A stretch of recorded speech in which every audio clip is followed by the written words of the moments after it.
plays that way. Deshaun Jackson with 26. A.J. Green is next on the list with 13. That's a great moment from Dominique, who is thankful, no question, for having gotten that one right. And, of course, in the spirit of Thanksgiving, as I bring the crew into the conversation here, let's think about some of the players in the National Football League and the people who are giving thanks today. Bart, let's start with you. Who's giving thanks on this day?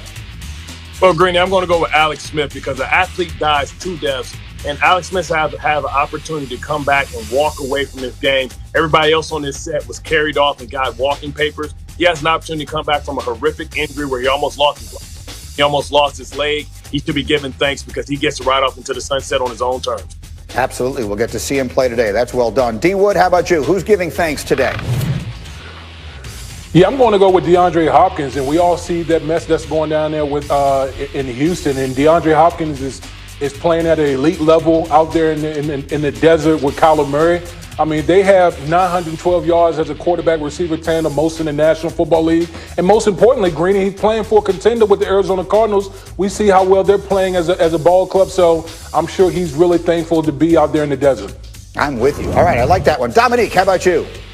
I'd say the rest of the NFC, especially the defenses, because the Packers decided to go with that Manny Fresh style drafting and go hood rich and go for a quarterback when they could have used another receiver. I know how scary Aaron Rodgers is with his receiving core that he has now, but if you could imagine all those great receivers that were in the draft last year, you could have added one of those guys to the Packers situation. I think that the issues that they have on their defense will be much less of a concern because Aaron Rodgers might be putting up 40 a game.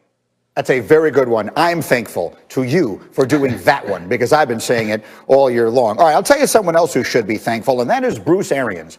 He should be thankful for having Tom Brady as his quarterback. I want to play for you, again, Arians' blunt comments from Tuesday about Brady's accuracy. Listen to this. We've got the guys open. We just missed them. And there are times when coverage dictates you go to that guy. I think we can do a better job utilizing the deep ball in our game plan, more of or less of. So each and every week so different. But when they're there, we need to hit them. We can't have them going off our fingertips, and we can't overthrow them. Other than the deep ball, I think he's getting confused a few times with coverage. That might be causing some inaccurate balls, but I don't see it at all in practice. We're not missing the deep ball in practice, that's for sure. So it's just a matter on Sundays hitting them. Those comments continue to just stun me, confused by the coverage and inaccurate and all of this stuff. So, Schefter, let me start with you. Is there reason to believe that Brady and Arians genuinely are not on the same page? There was really some problem there.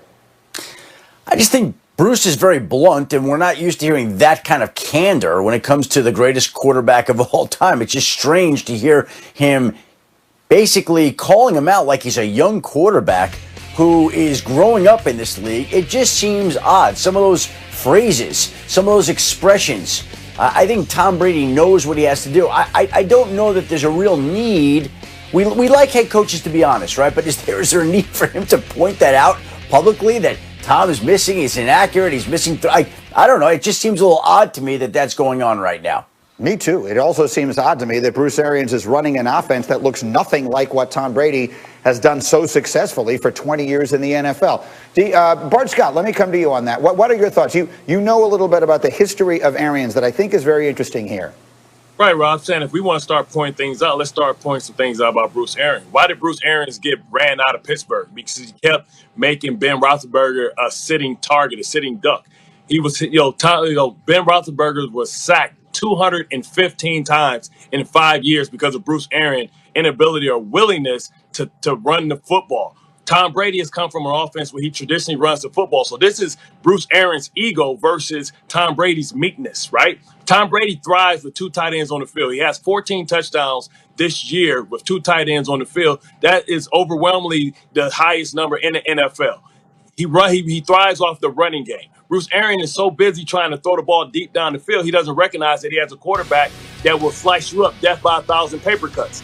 We talked about, last year, we talked about Jameis Winston and his, interceptions. That's because you're taking these 7-step drops. You don't have a great offensive line. You have an immobile quarterback back there taking shots for no reason because you want to have 7-step drops when you have the ability to have 2 dynamic running backs, 2 great tight ends, but you're trying to do the shiny new toy and throw the ball down the field. That's not what Tom Brady does. I'm so totally in line with that, Bart. I completely agree. D. Wood, what are your thoughts as you hear all of this? Well, listen, first of all, can we be surprised that BA is saying anything? This is his DNA. He's always been outgoing. He's not going hold his tongue type of coach. He's always been like that.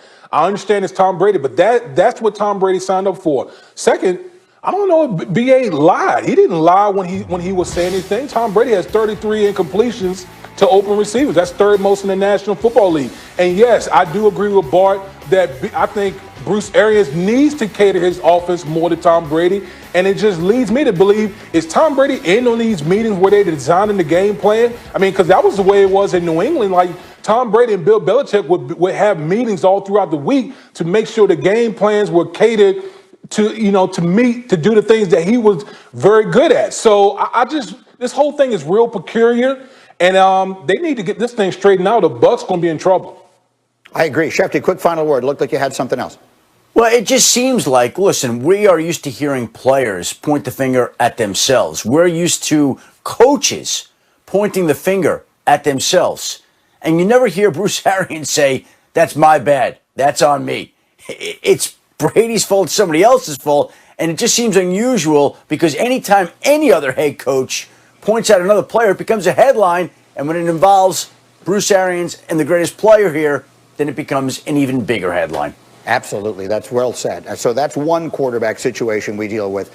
Let's get to another, and this is the one in Philadelphia, which is also very unusual. Now, the Eagles, of course, sit atop the NFC East standings, but that has not stopped a lot of people from calling for the benching of Carson Wentz. Yesterday, Doug Peterson talking about his struggling quarterback. Just watch and listen to this.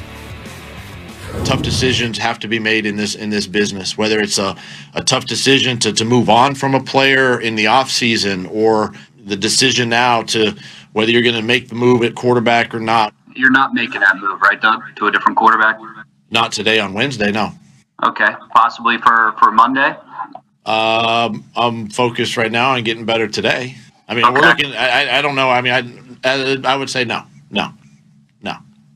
Carson's your starter for Monday? Yes.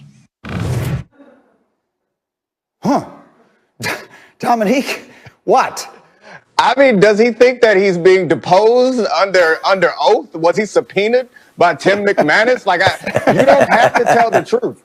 I don't think that all leaders